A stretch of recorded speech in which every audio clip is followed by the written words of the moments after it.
Hi guys, എല്ലാവർക്കും പുതിയ വീഡിയോയിലേക്ക് സ്വാഗതം. അപ്പോൾ ഇതുവരെ നമ്മുടെ ചാനലിൽ നമ്മൾ UK part time jobs, life style, rules ഇതെല്ലാം പറഞ്ഞിട്ടുണ്ട്.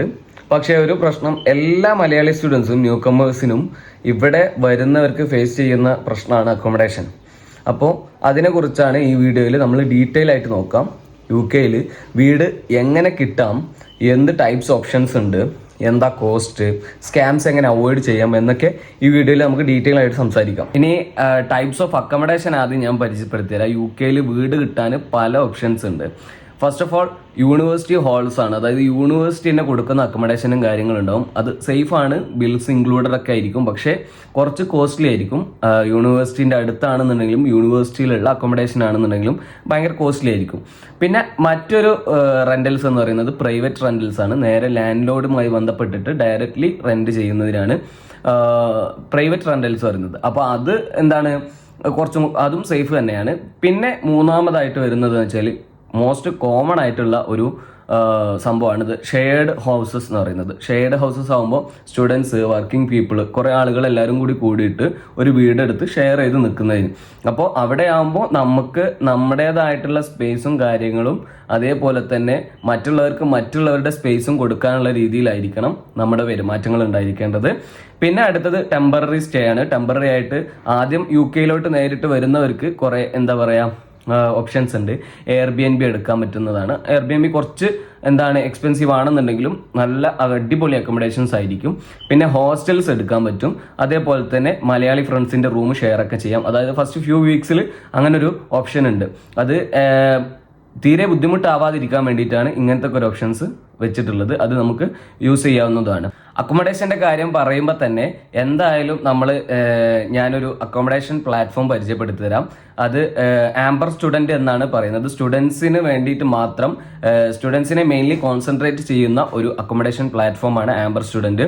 അപ്പോൾ അതിൽ ഞാൻ താഴെ ലിങ്ക് കൊടുക്കുന്നുണ്ട്. ആ ലിങ്കിൽ കയറിയിട്ട് നിങ്ങളുടെ ഫോം, ആ ഒരു ഗൂഗിൾ ഫോം ഫില്ല് ചെയ്ത് കഴിഞ്ഞാൽ നിങ്ങൾക്ക് അവരുടെ മെയിൻ ആയിട്ടുള്ള എല്ലാ ഓപ്ഷൻസും സർവീസസും കാര്യങ്ങളും കിട്ടുന്നതായിരിക്കും. ബിൽസ് എല്ലാം ഇൻക്ലൂഡഡ് ആണ്. യൂണിവേഴ്സിറ്റിന്റെ തൊട്ടടുത്താണെന്നുണ്ടെങ്കിലും നിങ്ങൾക്ക് ഏത് ലൊക്കേഷനിലാണോ വേണ്ടത് അതിനനുസരിച്ചുള്ള അക്കോമഡേഷനും കാര്യങ്ങളും ഇവർ സെറ്റ് ചെയ്ത് കൊടുക്കുന്നുണ്ട്. അപ്പോൾ എന്തായാലും മറക്കാതെ തന്നെ ഇവരെ കോൺടാക്ട് ചെയ്യുക. താഴെ ലിങ്ക് കൊടുക്കുന്നുണ്ട്. അതിൽ കയറി നിങ്ങൾക്ക് നിങ്ങളുടെ അക്കോമഡേഷന് വേണ്ടിയിട്ട് ആ ഒരു ഗൂഗിൾ ഫോം ഫില്ല് ചെയ്യാവുന്നതാണ്. പിന്നെ UK മെയിൻലി നമ്മൾ നോക്കുന്ന ഒരു കാര്യം എന്താ വെച്ച് കഴിഞ്ഞാൽ റെന്റൽസിന്, അതായത് അക്കോമഡേഷനുള്ള കോസ്റ്റ് ബ്രേക്ക് ഡൗൺ ആണ്. ലണ്ടനിൽ റെന്റ് കൂടുതലാണ്. ഏകദേശം 700 to 1000 ആണ് ഒരു സിംഗിൾ റൂമിന് വരുന്നത്. അതായത് ഒരാൾക്ക് ഒരു 350 to 500 വരെയെങ്കിലും ചുരുങ്ങിയത് കൊടുക്കണം. 500ന്റെ മുകളിലോട്ടോ ആവാം. ബാക്കി സിറ്റീസ് ആണെന്നുണ്ടെങ്കിൽ, അതായത് കുറഞ്ഞ റെന്റലുള്ള സിറ്റീസ് ആണെന്നുണ്ടെങ്കിൽ അവിടെയും 350 to 600 ആണ് അവിടുത്തെ ഒരു റൂമിന്റെ റെന്റ് വരുന്നത്. അപ്പൊ അതിനനുസരിച്ച് ഒരാൾക്ക് റെന്റ് കുറയും. അപ്പോൾ ചില ഔട്ടർ ഭാഗങ്ങളിലൊക്കെ നല്ല റെന്റ് കുറഞ്ഞ സ്ഥലങ്ങളുണ്ട്, പക്ഷേ ജോലിക്കും കാര്യങ്ങൾക്കും ആയിരിക്കും ബുദ്ധിമുട്ട്. അപ്പോൾ അതുകൊണ്ട് സ്റ്റുഡൻസ് പരമാവധി ലണ്ടനിലാണ് നോക്കുന്നത് എന്നുള്ളതാണ്. പിന്നെ ബിൽസ് ഇൻക്ലൂഡ് ചെയ്യുന്നുണ്ടോ ഇല്ലയോ എന്നൊക്കെ അതിൽ നോക്കണം.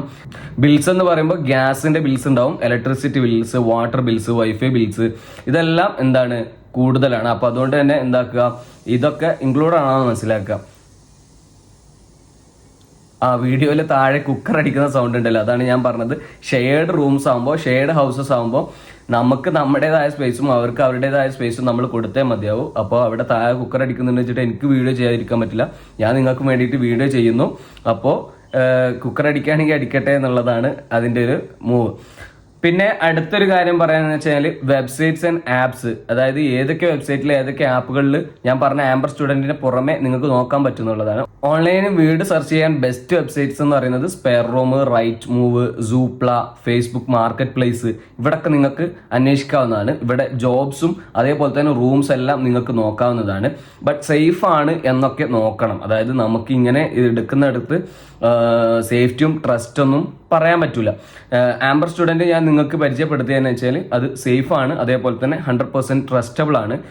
പിന്നെ യൂണിവേഴ്സിറ്റി നോട്ടീസ് ബോർഡിലൊക്കെ ഇതിന്റെ റൂംസും കാര്യങ്ങളൊക്കെ ആയിട്ട് അവർ പോസ്റ്റിങ്സ് ഇടാറുണ്ട്. അപ്പോൾ ആ കാര്യങ്ങളൊക്കെ നിങ്ങൾക്ക് നോക്കാവുന്നതാണ്. പിന്നെ അടുത്തൊരു ഭാഗം എന്ന് വെച്ച് കഴിഞ്ഞാൽ സ്കാംസ് എങ്ങനെ നമുക്ക് ഒഴിവാക്കാൻ പറ്റും? സ്കാംസ് കുറേ ഉണ്ട്. അതേപോലെ തന്നെ ക്യാഷ് അഡ്വാൻസ് ചോദിക്കും, വീട് കാണിക്കാതെ തന്നെ ഡെപ്പോസിറ്റ് എടുക്കണം എന്നൊക്കെ പറയും. അപ്പോൾ അത് നമ്മൾ ഞങ്ങൾ ഇതിന് വന്ന ഉടനെ ഞങ്ങൾ ഫേസ് ചെയ്ത ഒരു സംഭവം കൂടിയാണ്. അതായത് നമ്മളെടുത്തുന്ന ഡെപ്പോസിറ്റോ അല്ലാന്നുണ്ടെങ്കിൽ ഒരു ക്യാഷ് അഡ്വാൻസ് ആയിട്ട് ചോദിക്കും. അതായത് വ്യൂവിങ്ങിന് തന്നെ അഡ്വാൻസ് ആയിട്ട് ചോദിക്കും വെറുതെ.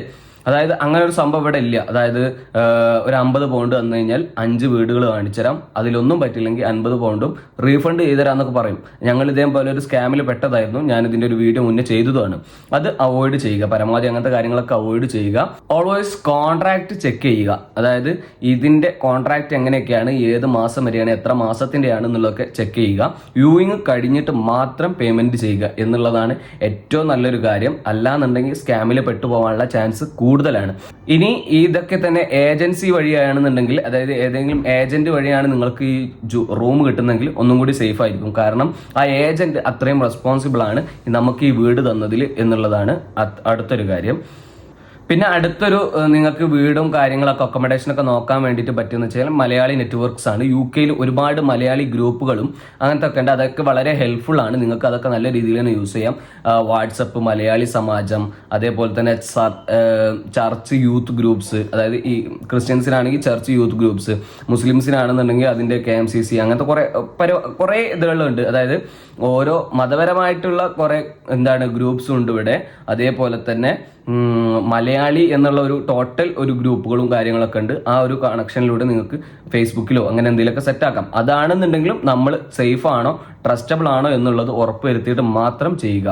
പിന്നെ ഇനി കുറച്ച് പ്രാക്ടിക്കൽ ടിപ്സ് ഞാൻ പറഞ്ഞുതരാം. അതായത് ഒരു റൂം ഷെയർ ചെയ്യുന്ന സമയത്താണെങ്കിൽ, ഞങ്ങളിപ്പോൾ ചെയ്യുന്ന പോലെ ഹൗസ് ഷെയർ ചെയ്യുന്ന സമയത്താണെങ്കിൽ ക്ലീനിങ് ഡ്യൂട്ടിയൊക്കെ ഷെയർ ചെയ്യാൻ നോക്കുക. അതായത് ഒരാൾ തന്നെ ക്ലീനിങ്ങും കാര്യങ്ങളൊക്കെ ചെയ്യുക അല്ലെങ്കിൽ കുക്കിങ്ങും കാര്യങ്ങളൊക്കെ ചെയ്യുക എന്നുള്ളത് ഭയങ്കര ബുദ്ധിമുട്ടായിരിക്കും.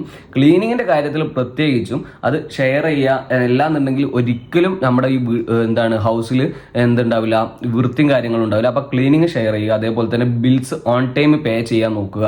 അതേപോലെ തന്നെ സേഫ്റ്റി നോക്കുക എന്ന് പറയുമ്പോൾ സ്മോക്ക് അലാം ഉണ്ടോ, അതായത് അതേപോലെ തന്നെ ലോക്കും കാര്യങ്ങളൊക്കെ പ്രോപ്പർ ആണോ. അതായത് നമ്മൾ ഇവിടെ വീടിന്റെ ഫ്രണ്ട് ലോക്ക് വർക്കിംഗ് അല്ല എന്നുണ്ടെങ്കിൽ സിമ്പിളായിട്ട് പുറത്തുള്ള ആളുകൾക്ക് കയറി വരാൻ പറ്റും. അത് ഭയങ്കര ബുദ്ധിമുട്ടായി മാറും.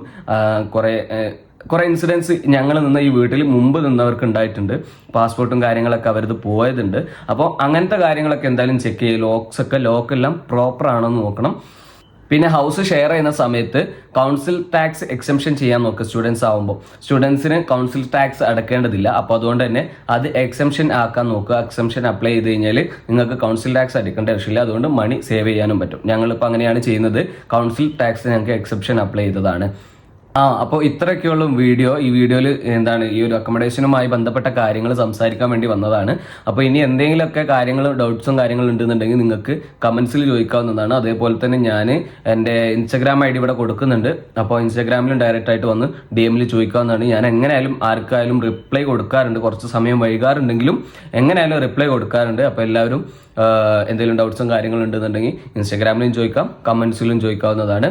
അപ്പോൾ അടുത്ത വീഡിയോയിൽ കാണുന്നവരേക്കും ബൈ.